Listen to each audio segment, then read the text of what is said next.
नमस्कार। प्रादेशिक समाचार के साथ मैं चंदन कुमार कौंडिल्य। पहले मुख्य समाचार।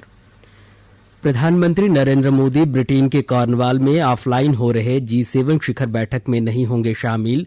राज्य में आंशिक लॉकडाउन बढ़ाने को लेकर मुख्यमंत्री हेमंत सोरेन आज करेंगे बैठक। ग्रामीण क्षेत्रों पर सरकार का विशेष ध्यान। राज्य में कोरोना संक्रमण से स्वस्थ होने वालों की संख्या लगातार हो रहा इजाफा। संक्रमण दर में पिछले 10 दिनों में 50% की गिरावट। और कोरोना संकट से निपटने के लिए राज्य सरकार लेगी 300 एक्स आर्मी मैन की कोरोना वॉरियर्स के रूप में सेवा। और समाचारों से पहले अब एक जरूरी संदेश। कोविड-19 मरीजों की संख्या लगातार बढ़ रही है। श्रोताओं से अपील है कि कोई भी कोताही न बरतें, सुरक्षा के सभी उपायों का पालन करें और 18 वर्ष से अधिक आयु के सभी लोग निसंकोच टीका लगवाएं। 18 से 44 वर्ष के आयु वर्ग के लोगों का टीकाकरण 1 मई से शुरू हो गया है। 3 आसान उपायों का पालन करें और सुरक्षित रहें। मास्क पहनें, 2 गज की दूरी है जरूरी, सुरक्षित दूरी बनाए रखें, हाथ और मुंह साफ रखें। और आइए बढ़ते हैं अब समाचारों की ओर। प्रधानमंत्री नरेंद्र मोदी ब्रिटेन के कॉर्नवाल में ऑफलाइन हो रही G7 शिखर बैठक में शामिल नहीं होंगे। विदेश मंत्रालय के प्रवक्ता अरिंदम बागची ने संवाददाताओं को जानकारी दी कि मौजूदा कोविड स्थिति को देखते हुए यह निर्णय लिया गया है। ब्रिटेन के प्रधानमंत्री बोरिस जॉनसन ने श्री मोदी को विशेष अतिथि के रूप में G7 शिखर बैठक में आमंत्रित किया था। कैबिनेट सचिव राजीव गौबा ने कल देश में कोविड की स्थिति की समीक्षा के लिए राज्यों और केंद्र शासित प्रदेशों की 33वीं बैठक की अध्यक्षता की। उन्होंने बताया कि प्रधानमंत्री पिछले साल सितंबर से ही ऑक्सीजन के उत्पादन और आपूर्ति के लिए घरेलू उद्योगों के साथ सक्रिय रूप से बातचीत करते रहे हैं, जिससे सड़क, रेल, वायु और समुद्री मार्गों से ऑक्सीजन परिवहन की विभिन्न मुद्दे सुलझाने में मदद मिली है। उन्होंने भरोसा दिलाया कि अस्पतालों को समय से ऑक्सीजन की आपूर्ति और अन्य चिकित्सा संसाधन उपलब्ध कराने के लिए कोई कोर कसर नहीं छोड़ी जाएगी। श्री गौबा ने कहा कि टीकाकरण के दूसरे डोज के लिए पात्र लोगों को प्राथमिकता दी जानी चाहिए और वैक्सीन की बर्बादी कम से कम होनी चाहिए। बैठक के दौरान स्वास्थ्य सचिव राजेश भूषण ने राज्यों और केंद्र शासित प्रदेशों से कोविड जांच को प्राथमिकता देने पर जोर दिया। उन्होंने अगले 3 महीने में 1213 प्रेशर स्विंग PSA संयंत्र लगाने की योजना के बारे में भी जानकारी दी। वैक्सीन के उचित उपयोग के बारे में उन्होंने रोग प्रतिरोधक क्षमता बेहतर करने के लिए टीकाकरण के दोनों डोज पूरा करने के महत्व के बारे में जागरूकता अभियान शुरू करने पर जोर दिया। वहीं सूचना और प्रसारण सचिव अमित खरे ने कोविड मानकों का पालन करने को महत्व और सरकार के विभिन्न दिशा निर्देशों तथा परामर्शों के बारे में जागरूकता पैदा करने की आवश्यकता पर जोर दिया। उन्होंने जमीनी स्तर के कार्यकर्ताओं को शामिल करके शहरी, ग्रामीण और जनजातीय क्षेत्रों में जागरूकता फैलाने का अनुरोध किया। उन्होंने दिशा निर्देशों को लोगों के समक्ष रखने के लिए सामुदायिक नेताओं और स्थानीय स्तर के प्रभावी व्यक्तियों को शामिल करने की भी अनुरोध किया, ताकि कोविड के शुरुआती लक्षणों के बारे में कोई घबराहट न हो। इधर मुख्यमंत्री हेमंत सोरेन आज राज्य में आंशिक लॉकडाउन को बढ़ाने को लेकर सभी विभागों के साथ समीक्षा बैठक करेंगे। राज्य में प्रभावी स्वास्थ्य सुरक्षा सप्ताह कल समाप्त हो रहा है। आंशिक लॉकडाउन के कारण राज्य में कोरोना संक्रमण पर नियंत्रण हो सका है। संक्रमण की चेन को तोड़ने के लिए लॉकडाउन जैसे प्रभावी उपायों पर पहल करना आवश्यक है, जिससे संक्रमितों को समुचित व बेहतर स्वास्थ्य सुविधाएं मिल सके। मुख्यमंत्री श्री सोरेन कल दक्षिणी छोटानागपुर तथा कोल्हान प्रमंडल के मंत्री और जनप्रतिनिधियों के साथ हुई वर्चुअल बैठक में लॉकडाउन के संकेत दिए। बैठक में मुख्यमंत्री ने ग्रामीण क्षेत्रों पर सरकार का विशेष ध्यान देने की आवश्यकता पर बल दिया। उन्होंने कहा कि ग्रामीण क्षेत्रों में अभी भी जागरूकता के अभाव में कोरोना के खतरे को लोग समझ नहीं पा रहे हैं। टीकाकरण को लेकर लोगों के बीच भ्रम की स्थिति है और लोग टीका नहीं लेना चाह रहे हैं। वहीं राज्य सरकार अब विशेष तौर पर ग्रामीण इलाकों में कोरोना की जांच, इलाज और टीकाकरण को लेकर कार्य योजना बनाकर कार्य कर रही है। देश में अब तक 17 करोड़ 51 लाख से अधिक कोविड टीके लगाए जा चुके हैं।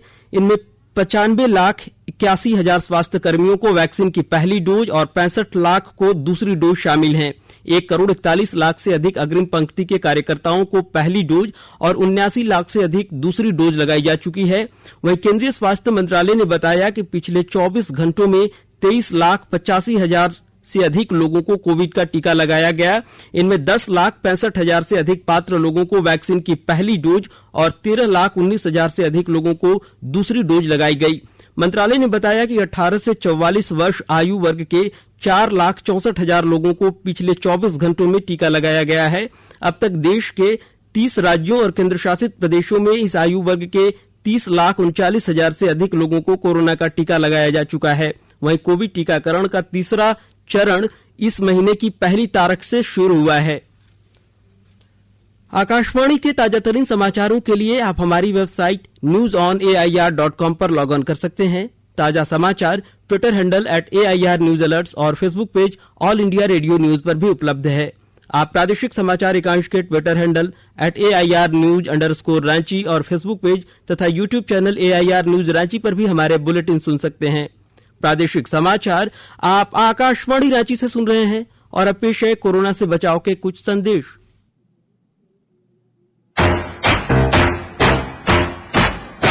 चलो मिलकर एक शुरुआत करें, चलो एक फैसला आज करें, मास्क नहीं तो टोकेंगे, कोरोना को रोकेंगे, चलो एक वादा करते हैं, चलो एक वादा करते हैं, मास्क नहीं तो टोकेंगे, कोरोना को रोकेंगे। भारत सरकार द्वारा जनहित में जारी। कोविड-19 से बचाव और सुरक्षित रहने के 3 उपाय। मास्क लगाएं, 2 गज दूरी है जरूरी, सुरक्षित दूरी रखें, हाथ और मुंह साफ रखें। प्रादेशिक समाचार में आपका एक बार फिर से स्वागत है। राज्य में कोरोना के संक्रमण दर में लगातार गिरावट दर्ज की गई है। पिछले 10 दिनों में संक्रमण दर में 50% की गिरावट आई है। वहीं झारखंड में कोरोना के सक्रिय मामलों की संख्या घटकर 54,533 पहुंच गई है। पिछले 24 घंटे में 7,531 लोग स्वस्थ हुए हैं, जिनकी संख्या नए सक्रिय मामले मिलने की संख्या से लगभग दोगुनी है। पिछले 24 घंटे में 4,365 नए सक्रिय मामलों की पुष्टि हुई है। वहीं राज्य में 13 मई तक प्रभावी 1 हफ्ते के आंशिक लॉकडाउन और राज्य सरकार द्वारा किए गए अन्य चिकित्सीय उपायों के कारण संक्रमण के दर में 10% की गिरावट दर्ज की गई है। फिलहाल राज्य में संक्रमण दर करीब 8.18% है। वहीं पिछले 24 घंटे के दौरान राज्य में 103 संक्रमितों की कोरोना से मौत भी हुई है। राज्य में कोविड टीकाकरण अभियान के अंतर्गत अब तक 27,62,184 लोगों को कोविड की वैक्सीन लगाई जा चुकी है। वहीं राज्य में स्वस्थ होने की दर बढ़कर 80.25% हो गई है। इधर केंद्र ने राज्यों से कहा है कि वे गांवों में कोविड महामारी फैलने से रोकने के उपाय करें। पंचायती राज मंत्रालय ने राज्यों को लिखे पत्र में इस चुनौती से निपटने और नेतृत्व प्रदान करने के लिए पंचायतों तथा ग्रामीण स्थानीय इकाइयों को सुविधाएं उपलब्ध कराने का सुझाव दिया है। मंत्रालय ने कोविड से निपटने के लिए ग्रामीण समुदायों को जागरूक बनाने के लिए अभियान चलाने की सलाह दी है। मंत्रालय ने राज्यों से कहा है कि लोग गलत मान्यताओं और निराधार बातों से भ्रमित न हो। मंत्रालय ने राज्य सरकारों से यह भी कहा है कि वे इस बारे में प्रचार के लिए स्थानीय समुदाय के लोगों को शामिल करें। मंत्रालय ने राज्यों से कहा है कि वे पंचायती कार्यालयों, स्कूलों और सुविधा केंद्रों जैसे संस्थाओं में सूचना प्रौद्योगिकी बुनियादी ढांचे का लाभ उठाते हुए गांव में कोविड जांच, टीकाकरण केंद्रों, डॉक्टरों और अस्पतालों में बिस्तरों की उपलब्धता के बारे में जानकारी उपलब्ध कराएं। पंचायतों से जरूरतमंद और प्रवासी श्रमिकों के लिए क्वारंटाइन और आइसोलेशन केंद्र बनाने को भी कहा गया है। मंत्रालय ने राज्यों को निर्देश दिया है कि वे राशन, पेयजल, स्वच्छता और रोजगार आदि से संबंधित सरकारी योजनाओं के माध्यम से ग्राम स्तर पर जरूरतमंदों की सहायता करें। सरायकेला खरसावां जिले में कोरोना संक्रमण के दौरान जिला प्रशासन द्वारा संक्रमित मरीजों को राहत पहुंचाने के लिए कई कदम उठाए जा रहे हैं। घर पर भी कोरोना संक्रमितों को आइसोलेशन के दौरान अस्पताल जैसी सुविधाएं दी जा रही हैं। विस्तृत ब्यौरा दे रहे हैं हमारे सरायकेला संवाददाता। सरायकेला खरसावां जिले में कोरोना संक्रमण के दौरान जिला पुलिस एवं प्रशासन द्वारा संक्रमित मरीजों को राहत पहुंचाने के लिए बड़ी कदम उठाई गई है। कोरोना संक्रमण के बाद घर पर भी मरीज आइसोलेशन के दौरान अस्पताल जैसा सुविधा प्राप्त कर रहे हैं। उन्हें जिला प्रशासन द्वारा मेडिसिन, ऑक्सीजन सिलेंडर तथा आवश्यक खाद्य सामग्री की पैकेट उपलब्ध कराई जा रही है। राज्य के परिवहन मंत्री सह स्थानीय विधायक चंपा सोरेन द्वारा आदित्यपुर में फ्लैग ऑफ कर इस महत्वाकांक्षी अभियान को प्रारंभ किया गया है। इस अवसर पर उन्होंने कहा कि कोरोना महामारी से गांव से लेकर शहर तक सभी प्रभावित हैं। ऐसे में संक्रमित मरीजों को सुविधा देने के लिए जिला पुलिस प्रशासन की इस पहल से लोगों को काफी लाभ मिलेगी। वहीं जिले के उपायुक्त अरवा राज कमल ने कहा कि इस अभियान से जिले के अस्पताल की भार कमेगी। गोलक बिहारी, आकाशवाणी समाचार, सरायकला खरसावां। राज्य सरकार कोरोना संकट से निपटने के लिए 300 एक्स आर्मी मैन की सेवा कोरोना वॉरियर्स के रूप में लेने का फैसला किया है। मुख्यमंत्री हेमंत सोरेन की सैनिक कल्याण बोर्ड के साथ हुई बातचीत के बारे में जानकारी देते हुए बताया कि कोविड-19 से निपटने की दिशा में बोर्ड राज्य सरकारों की हर संभव मदद को तैयार है। इस सिलसिले में 300 एक्स आर्मी मैन स्वेच्छा से कोरोना वॉरियर्स के रूप में अपनी सेवा देंगे। मुख्यमंत्री ने कहा कि अस्पतालों में चिकित्सकों, नर्सों, पारामेडिकल कर्मी और अन्य मैन पावर की कमी से सरकार अवगत है। श्री सोरेन ने सैनिक कल्याण बोर्ड से सेवानिवृत्त इच्छुक अवकाश प्राप्त चिकित्सक या अन्य कर्मी से उनकी सेवा लेने के स्वास्थ्य विभाग को इसकी जानकारी उपलब्ध कराने को कहा है। इधर केंद्र ने गंगा नदी के किनारे स्थित राज्यों से कड़ी निगरानी रखकर यह सुनिश्चित करने को कहा है कि लोग नदी में शवों का प्रवाह न करें। पिछले 2 दिनों से बिहार और उत्तर प्रदेश में गंगा और यमुना नदियों में बहते शवों की आ रही खबरों पर राष्ट्रीय स्वच्छ गंगा मिशन के महानिदेशक राजीव रंजन मिश्रा ने जिला अधिकारियों की अध्यक्षता वाली जिला गंगा समितियों को पत्र लिखकर यह निर्देश दिया है। उन्होंने यह सुनिश्चित करने को कहा है कि भविष्य में इस तरह की घटनाएं न हो। पत्र में कहा गया है कि शवों को बहाने से न केवल नदी का पानी प्रदूषित होता है बल्कि तट पर रहने वाले समुदायों में संक्रमण फैलने का भी खतरा है।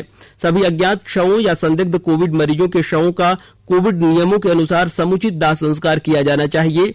पत्र द्वारा यह भी निर्देश दिया गया है कि 14 दिन के भीतर इस दिशा में की गई कार्रवाई की रिपोर्ट दें। और अब संक्षिप्त खबरें सुनते हैं। झारखंड प्रशासनिक सेवा के 10 अधिकारियों को भारतीय प्रशासनिक सेवा के अफसरों के रूप में प्रोन्नति दी गई है। भारत सरकार के कार्मिक मंत्रालय ने इस संबंध में आदेश जारी कर दिया है। केंद्र के आदेश के बाद झारखंड के कार्मिक विभाग ने भी इसकी सूचना जारी कर दी है। वहीं कोरोना के बढ़ते मामलों के बीच रांची में ब्लैक फंगस का खतरा भी मंडराने लगा है। रिम्स में कल 2 मरीज मिले हैं जो न्यू ट्रॉमा सेंटर में भर्ती हैं। सरायकेला खरसावां जिले के चांडिल अनुमंडल में जंगली हाथियों ने बीती रात चांडिल के दिरलांग गांव के उत्क्रमित मध्य विद्यालय का दरवाजा तोड़कर मध्याह्न भोजन योजना का चावल खा गए। इसके अलावा हाथियों के झुंड ने ग्रामीणों के 2 घरों को भी क्षतिग्रस्त कर दिया है। न्यायाधीश विजय कुमार ने कल सरायकेला खरसावां जिला व्यवहार न्यायालय में प्रधान जिला एवं सत्र न्यायाधीश के पद पर योगदान दे दिया है।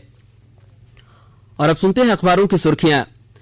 राज्य से प्रकाशित लगभग सभी अखबारों ने देश और राज्य में कोरोना के संक्रमण दर में आई गिरावट को प्रमुखता से प्रकाशित किया है। सभी अखबारों ने स्वस्थ हो रहे मरीजों की खबर को भी पहले पन्ने पर जगह दी है। हिंदी दैनिक हिंदुस्तान ने राज्य में लॉकडाउन पर मुख्यमंत्री की होने वाली बैठक को पहली सुर्खी बनाया है। वहीं प्रभात खबर ने रांची के रहने वाले आईपीएस सीमांत सिंह बने कर्नाटक के ऑक्सीजन मैन नाम शीर्षक से कोविड के दौरान शहरवासियों द्वारा अन्य जगह पर किए गए सराहनीय कार्यों के ऊपर स्पेशल स्टोरी प्रकाशित किया है। तो दैनिक भास्कर ने पिछले 5 दिनों में राज्य में संक्रमण में आई गिरावट की खबर को पहली खबर बनाया है। वहीं दैनिक जागरण ने कोरोना संक्रमण की दूसरी लहर के थमने के संकेत की खबर को प्रमुखता से प्रकाशित किया है। अंग्रेजी दैनिक टाइम्स ऑफ इंडिया और हिंदुस्तान टाइम्स ने देश में कई राज्यों में कोरोना संक्रमण में आई कमी की खबर को पहले पन्ने पर जगह दी है। और अंत में मुख्य समाचार एक बार फिर। प्रधानमंत्री नरेंद्र मोदी ब्रिटेन के कॉर्नवाल में ऑफलाइन हो रहे G7 शिखर बैठक में नहीं होंगे शामिल। राज्य में आंशिक लॉकडाउन बढ़ाने को लेकर मुख्यमंत्री हेमंत सोरेन आज करेंगे बैठक। ग्रामीण क्षेत्रों पर सरकार का विशेष ध्यान। राज्य में कोरोना संक्रमण से स्वस्थ होने वालों की संख्या में लगातार हो रहा है इजाफा। संक्रमण दर में पिछले 10 दिनों में 50% की गिरावट। और कोरोना संकट से निपटने के लिए राज्य सरकार लेगी 300 एक्स आर्मी मैन की कोरोना वॉरियर्स के रूप में सेवा। और इसके साथ ही आकाशवाणी रांची से प्रादेशिक समाचार का यह बुलेटिन समाप्त हुआ। नमस्कार। घर में रहिए, सुरक्षित रहिए और सुनते रहिए आकाशवाणी।